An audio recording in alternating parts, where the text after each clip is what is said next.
Halo teman-teman, perkenalkan nama saya Jessica Christina Widikdo.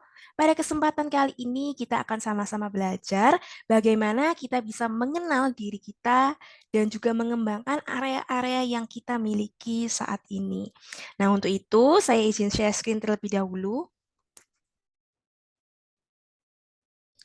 Nah, teman-teman, seperti yang sudah teman-teman lihat di video ini, judulnya adalah No More, Grow More.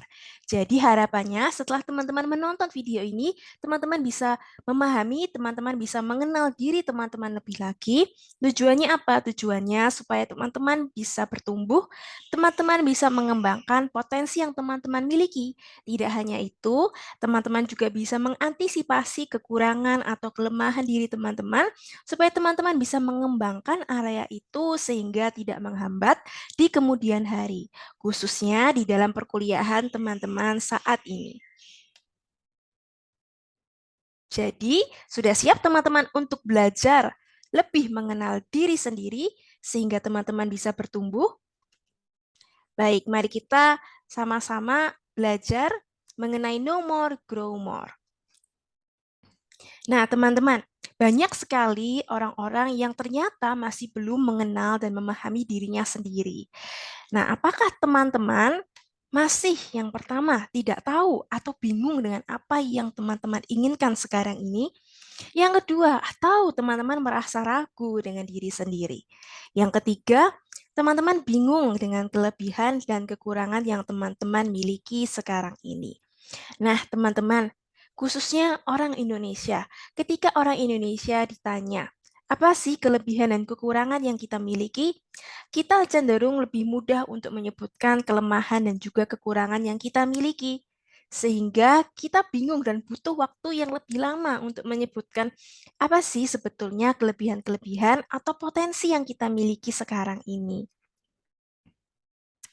Nah, buat teman-teman yang masih kurang percaya diri dengan kelebihan-kelebihan dan potensi yang teman-teman miliki, bisa saja teman-teman justru masih belum mengetahui dan belum mengenal diri teman-teman sendiri.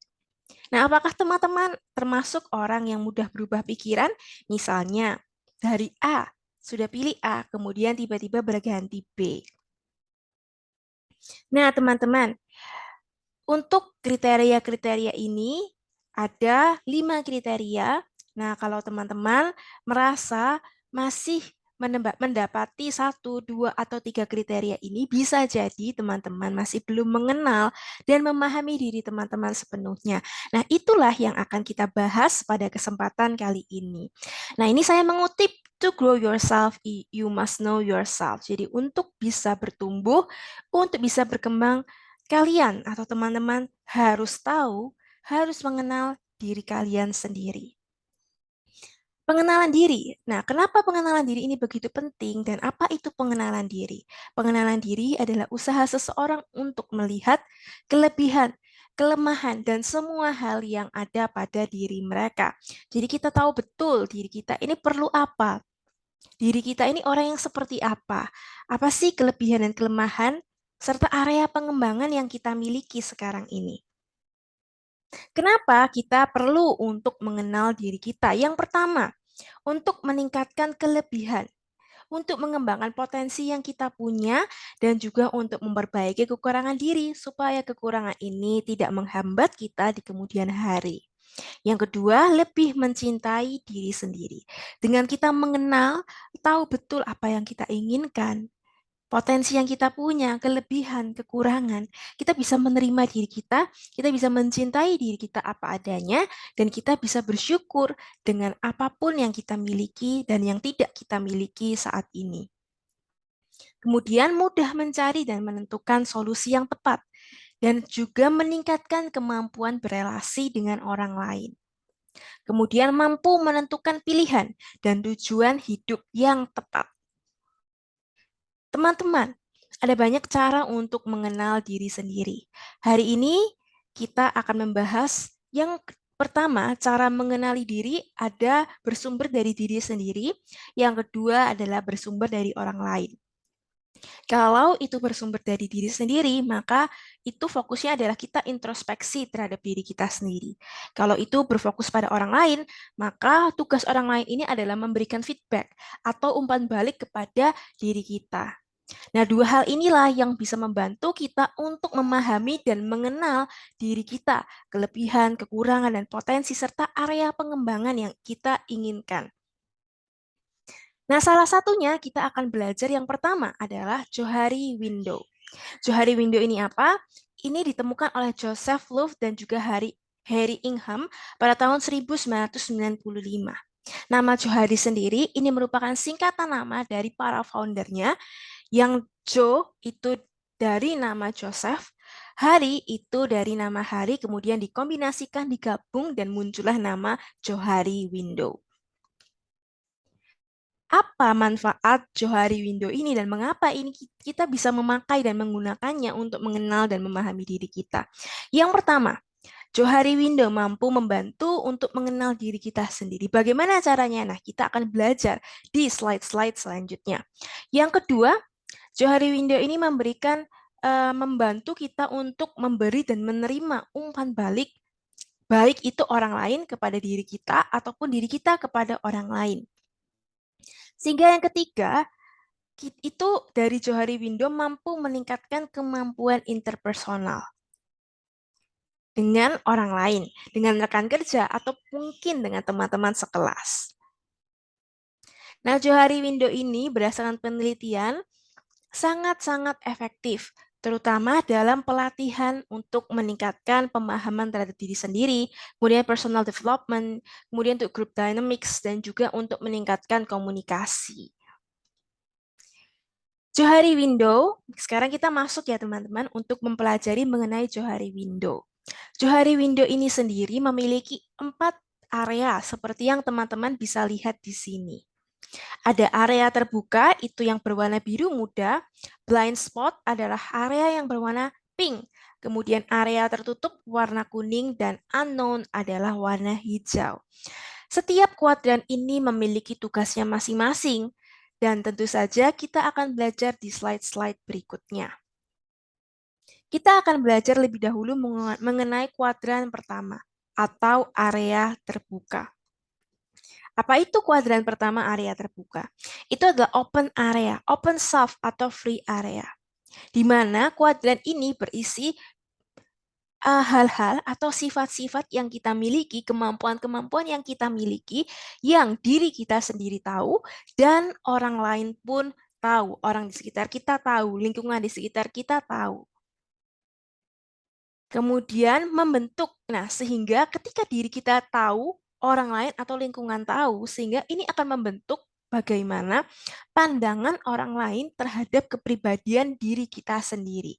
Bagaimana orang lain melihat diri kita. Nah, ini adalah area terbuka. Yang dimasukkan di area ini bisa saja perilaku, perasaan, emosi, pengetahuan, sikap, dan juga cara pandang. Dan tentunya masih banyak hal-hal lain yang bisa dimasukkan. Intinya, untuk area terbuka ini diisi oleh bagian-bagian di mana diri kita sendiri tahu dan orang lain juga tahu. Misalnya, aku ini orang yang seperti apa ya? Baik itu, pertanyaan ini bisa ditujukan pada diri kita sendiri dan juga kepada orang lain. Pertanyaan kedua, apa yang orang lain lihat dari diriku? Nah, pertanyaan-pertanyaan ini bisa membantu teman-teman untuk mengisi kuadran yang pertama. Nah, kemudian kita masuk ke kuadran kedua. Kuadran kedua yang warna pink tadi, blind spot namanya. Ini adalah daerah buta. Teman-teman pernah melihat orang yang tidak bisa melihat? Nah, orang yang tidak bisa melihat butuh tuntunan atau bantuan orang lain, baik untuk berjalan dan juga melakukan sesuatu. Nah, sama seperti kuadran 2, yang namanya ini adalah blind spot, di mana diri sendiri, diri kita tidak tahu, tidak mengenal hal itu, tidak notice terhadap hal itu, tapi orang lain justru mengetahui hal itu. Nah, sehingga dari umpan balik atau dari feedback yang teman-teman berikan kepada diri kita jadi aware dan kita bisa tahu, oh ternyata aku punya loh kelebihan ini. Nah, pertanyaan-pertanyaan yang bisa diberikan pada teman atau sahabat adalah seperti ini. Menurutmu, aku ini orang yang seperti apa? Nah, itu bisa membantu teman-teman untuk mengisi kuadran kedua, blind spot. Kuadran yang ketiga, area tertutup. Area tertutup ini hanya diri sendiri saja yang tahu. Namun, orang lain tidak tahu. Kuadran ketiga ini berisi informasi atau hal-hal yang tidak ingin dibagikan kepada lingkungan atau kepada orang lain. Kemudian, kita masuk ke kuadran 4, unknown. Itu tadi kuadran yang warnanya hijau muda. Unknown ini adalah diri sendiri nggak tahu. Orang lain juga tidak tahu. Nah, ini berisi informasi atau hal-hal yang tidak ingin dibagikan kepada lingkungan dan juga kepada orang lain. Nah, jadi teman-teman, kuadran 1, 2, 3, 4, silahkan teman-teman coba isi. Bisa juga teman-teman menerima feedback atau umpan balik dari rekan atau lingkungan di sekitar teman-teman supaya teman-teman bisa lebih tahu terhadap hal-hal yang mungkin teman-teman tidak sadari kalau teman-teman punya kelebihan itu atau punya kekurangan itu. Tipsnya, memperbesar kuadran 1 atau open self. Buat teman-teman yang mungkin menuliskan di area open self ini sangat sedikit, teman-teman bisa memperbesar kuadran 1 ini sehingga teman-teman lebih aware terhadap hal-hal yang teman-teman miliki dan teman-teman munculkan itu di lingkungan. Yang kedua, memperkecil kuadran 2 atau blind spot. Mungkin ada di antara teman-teman yang sebetulnya punya banyak sekali kelebihan, punya banyak sekali hal-hal potensi yang bisa dikembangkan, tapi teman-teman tidak sadar itu. Justru lingkunganlah yang sadar itu. Maka tugas teman-teman adalah memperkecil area itu dan memindahkan itu kepada area open self. Kemudian menjaga keseimbangan antara kuadran 3 dan juga kuadran 4. Nah, cara yang pertama tadi kita menggunakan Johari Window. Setelah teman-teman betul-betul memahami dan mengenal diri teman-teman, sekarang kita akan berpindah untuk menggunakan yang kedua adalah analisa SWOT. Dari analisa SWOT ini, teman-teman bisa membuat atau menyusun sebuah strategi, sebuah peluang untuk mengembangkan potensi-potensi yang sudah teman-teman miliki atau meminimalisir kekurangan dari diri teman-teman. Analisa SWOT. SWOT ini ada singkatannya, Strength, Weakness, Opportunity, dan juga Threats. Nah, kita akan belajar sama-sama. Yang pertama adalah untuk strength. Area strength ini berisi kekuatan, kelebihan, dan juga hal positif yang ada pada diri teman-teman. Ada beberapa pertanyaan yang bisa teman-teman refleksikan, teman-teman tanyakan kembali kepada diri teman-teman sendiri supaya teman-teman bisa mengisi area strength ini. Misalnya, apa bakat yang teman-teman miliki? Apa yang membuat teman-teman berbeda dari orang lain? Kemudian talenta atau skill apa yang teman-teman kuasai dan bagaimana pandangan lingkungan, orang-orang, sahabat, rekanan tentang kelebihan yang teman-teman miliki saat ini. Nah, masih ada banyak sekali pertanyaan. Teman-teman juga boleh mengembangkan pertanyaan-pertanyaan ini sesuai dengan pertanyaan-pertanyaan yang lebih nyaman buat teman-teman. Nah, ini strength. Yang kedua adalah weakness. Weakness ini berkaitan dengan kelemahan, kekurangan, atau hal-hal atau situasi atau kondisi kegiatan ketika teman-teman merasa cemas dan juga gugup ketika melakukan hal itu atau ketika menghadapi hal itu. Nah, teman-teman bisa memasukkan ini kepada area weakness. Untuk membantu teman-teman mengisi area weakness, teman-teman bisa menjawab beberapa pertanyaan berikut ini. Apa yang jadi kebiasaan buruk teman-teman saat mengerjakan sesuatu? Apa yang membuat teman-teman merasa down, sedih, kecewa, putus asa? Hal apa saja yang teman-teman takut atau paling hindari selama ini? Dan bagaimana pandangan lingkungan, orang-orang terhadap kekurangan atau kelemahan yang teman-teman miliki sekarang ini? Nah, teman-teman bisa mulai merefleksikan itu dan mengisi untuk bagian kolom weakness. Kita masuk ke bagian yang ketiga yaitu opportunity. Nah, opportunity ini adalah kesempatan yang dapat membuat seseorang ini berkembang.